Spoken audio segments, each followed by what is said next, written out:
Oh yes, mga affordable house ang latan dito pa rin tayo sa North Grove Hills in Barangay Catmon, Santa Maria, Bulacan. And here's their Redwood model 2-story single attached.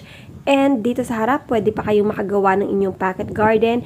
At dito naman, syempre sa side na ito, hindi mawawala ang parking area. At makikita nyo, maluwag dahil pwede pa kayong maglagay ng inyong mga halaman. And this is the side view of our Redwood model.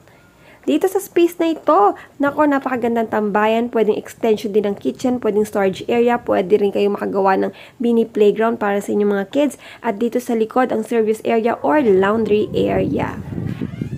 Upon turnover po ng bahay ay complete finish na po ito, painted ang mga walls and naka-tiles na din. Ang living area po natin ay may sukat na 10.75 square meter kaya maluwag, at ang dining area naman natin ay may sukat na 6.95 square meter. Ang kitchen syempre nasa 8 square meter.